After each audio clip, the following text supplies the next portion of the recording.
Good afternoon, everyone. Welcome to Stock Market Today. It's Ali Corum and Justin Nielsen here with a breakdown of the action in today's session, where the NASDAQ had a day of some strong outperformance. And we're going to take a look at what's driving that strong day today, Justin.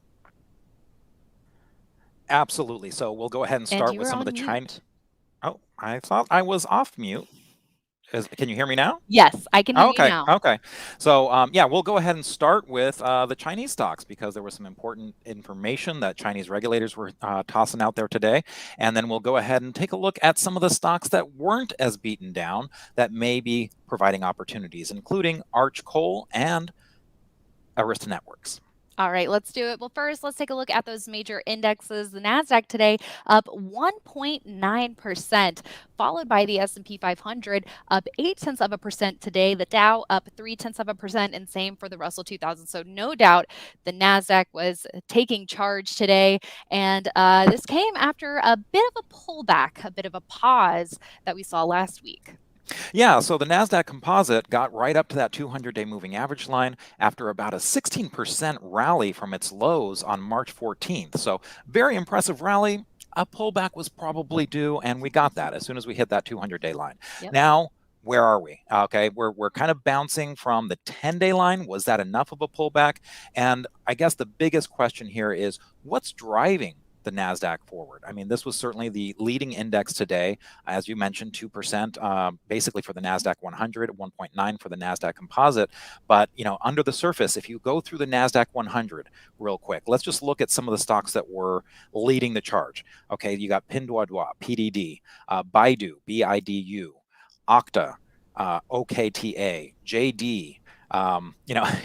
You look at these and they're all below their 200-day. They're all below their, well, this one got above the 50-day, but Netflix, Tesla, Zoom. Tesla's the only chart Right. out there on the NASDAQ It 100 looks a that little looks different. looks There's a semi-decent. theme except for this. Yes. Right. And the same was true of the S&P 500. That was up almost 1%. And you had driving that one, you had Twitter, which was up on, the Elon Musk having Right. a large stake in there. You had Etsy, Penn Gaming, Caesar, Netflix, Gap, GPS. So again, you just look at what was driving, what the biggest gainers were of these indexes, and it was some of the most beaten down stocks. And so it's really hard to have a drive forward, especially for us. We're trend followers, and when you Right. have all of these damaged goods kind of making a strong move, it's kind of like, well, where do you go from here? So it's a little bit tough. We tend to gravitate a little bit more towards those stocks that were already showing strength, and Right. so we'll kind of do a compare and contrast a little bit today. But I just wanted to start out the session with that kind of overview of what was driving it. And I will just say one more thing, and we'll get to this, that a lot of the stocks that were looking good, were doing some of their pullbacks. And again, those are a lot of the cyclical names, your commodity stocks. They were pulling back a little bit more. And volume was not quite there on some of the strength that we were seeing in other places. So a lot to Right. cover. And shippers had a really tough day too, right? Yeah. Absolutely. I mean, So we've been talking about transportation continuing to get hit. transportation. Yeah, just take a look at IYT, which is the transportation ETF. Yeah, that just looks ugly, right? And that's really showing what was going on with truckers and rail. Those took a really nasty hit on Friday and last week. But the shippers, if you just take a look at Zim or Starbulk, any of those, it was kind of a hard hit day for a lot of those. That it was. And a number of the NASDAQ 100 and S&P 500 movers that we looked at were China-related names. So that was one of the themes today as well. So more good news on the regulatory front for China names, so easing those delisting fears. So we have the KWEB ETF up 7.6% today. And so speaking of sort of that bottom fishing, even if you want to do a short-term trade here, Justin, what should investors keep in mind if this is even something that they're thinking about considering? Well, first of all, this is not something I'm doing. Okay, this is not the pond that I fish in. It's not to say that you can't make money doing it. There's some people that have strategies, and they do well. But for a lot of people, I think this comes down to risk management. So if you're going to get into something like this, where are you going to set your stop? Where do you have to have it? I mean, if you just look at a couple days ago as setting a stop right there, well, because of the extra volatility in this name right now, that's already a 13% drop. It doesn't look like that it's that bad, but that was a 13% drop to that level. So if you're okay taking a 13% hit, because that would be a normal pullback, and it seems like that's an area that it got support. Now, if you go even further to where the low was and say, oh, if this gets support here at 20, I mean that's a pretty far ways away now. So if you go ahead and switch this to the weekly chart, you can just get a better sense of the destruction that's happened in these Chinese names. And of course, again, they were at risk of being delisted from the US exchanges. I mean, that's a big deal. So the fact that these Chinese regulators said, okay, look, we're going to allow US auditors to take a look at the books and make sure that they're in line. So the whole inspection process is being put forward as something that they're going to allow. So that is a big deal. But look at some of the weekly changes here. If you just go to that bottom week where we had the reversal, and if you go ahead and click, yeah, that was a 28% move in that 1 week. And we haven't had as big of a move in the last few weeks, but go ahead and just go forward a little bit. Yeah, that's a 5% move, a 3.5% move. This is a 7.5% move. I mean, these are some big moves. So that extra volatility, you've got to manage your risk. You've got to have a line in the sand somewhere. So again, this is not something that we particularly do. This is not our style Right. is not bottom fishing. But look, if you're going to play FOMO and say I got to get into this at the bottom, you gotta have your exit strategy somewhere. That's exactly right. And the reason why we don't favor this type of trade is it's not clear yet that the downtrend is broken. This is a severe downtrend, and there's been resistance at this 10-week line for quite a long time. A period where it did get above it briefly, but by and large, this has proven to be a level of some pretty intense resistance. Will this news change the tide here? Perhaps. But the risk reward is not how we normally like to see that equation. Right, and that's really tough when there's news driving a move because okay, what happens if something a little bit unfavorable comes out? Oh, they're saying that they're going to allow this, but they're making stipulations, or there's some other hiccup in the road. That could just send things right back down. So you have to be very careful. And again, as you mentioned right there with those points that you're noting on the chart, this is an area where we've gotten above that 10-week line before, and we've gotten turned away. So be careful. Yes, all good things to keep in mind. And a number of the movers that we saw, Baidu, JD, Pinduoduo, definitely in focus today. So good to take a look at this, Justin. And also, let's take a look at a name in the coal group, which is ranked number 3 out of 197. And didn't you say this morning on IBD Live, Justin, that's what, since the beginning of the year or the last 12 weeks or so, the average group rank was about a 2.5. So this Yeah. staying power here is quite impressive. And the technical action for Arch Resources looks like there's a setup taking place here with potentially we could see either a trend line break or maybe even a little bit more of a shakeout down to the 50-day. Yeah, and I mean, you pointed out, Ali, that the coal group was one that had been really in the top 5, except for that brief little period where you can see that Arch Coal did take a little break, a little cup with handle formation. So if we take this step back to the weekly, and we were taking a look at this today as a potential actionable stock that was getting support at its 10-week moving average line.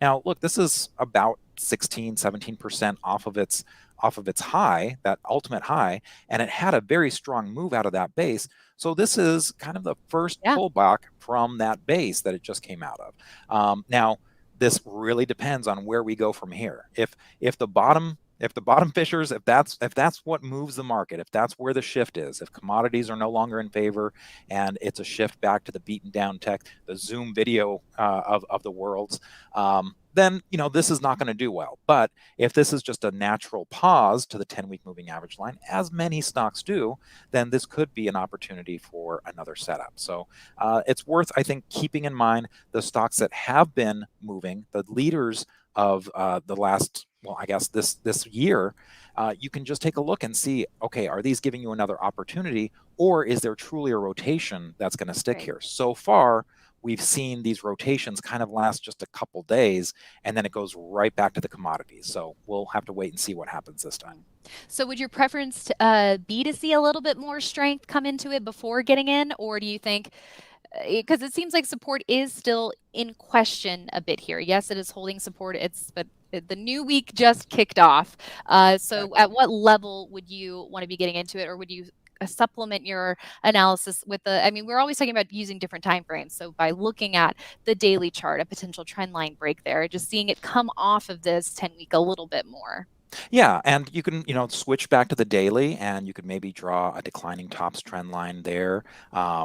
So maybe if it gets above that, but you're absolutely right. I do like to see some strength coming in. I'm just not good at buying on weakness. It's not the way I'm built. So if I maybe start a little pilot position as I get my first sign of strength, and then I can follow it up maybe once it crosses 150.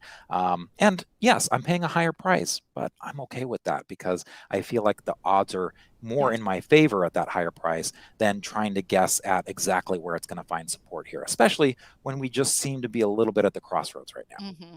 Makes sense, Justin. Well, let's take a look at another A stock, and that is ANET Arista Networks in the computer networking group. This stock, along with Juniper Networks, have been two that we've been following. Although I believe Juniper didn't have a great finish to the week last week. These two have kind of been Right. jockeying a little bit for leadership. Looks like it did end up with some nice support. But anyway, that aside, a gain of about 2.4% today for Arista after tightening up for a couple of days right around 140, but there was something missing Yeah. from the checkbox that we typically like to see.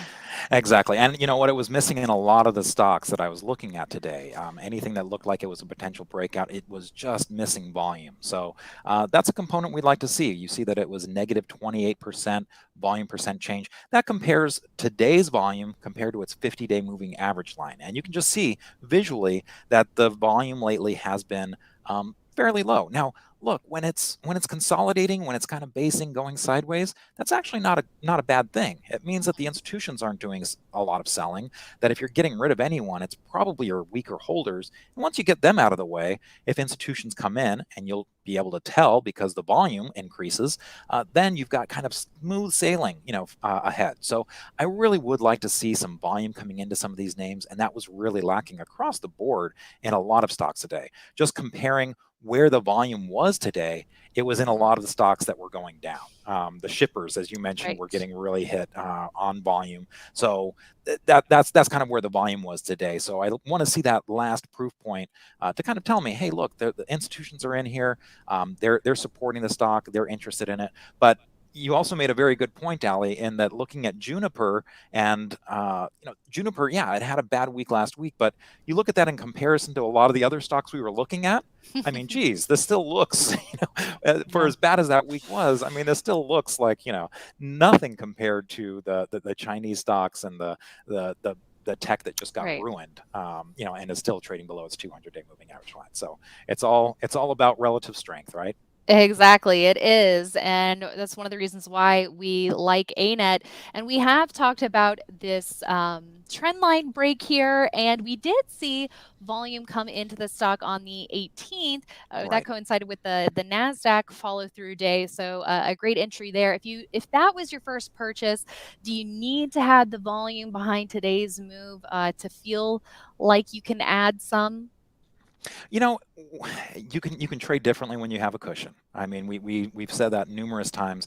And in the case of Leaderboard, one of our premium products, we did have the entry on Leaderboard on March 18th. So again, that was a follow through day for the Nasdaq. Rather than going with the beaten down names, a lot of which were moving on that follow through day, we went with ANET because it was just looking much stronger than a lot of things out there. So now that you have a cushion, that kind of changes the way you can play it. And so if you wanted to be a little bit more aggressive with your ads, you could. And look, if that doesn't work, you can always take that last ad off. What we generally do is we'll go with smaller share amounts, or smaller dollars, so we're not driving our average cost up too much.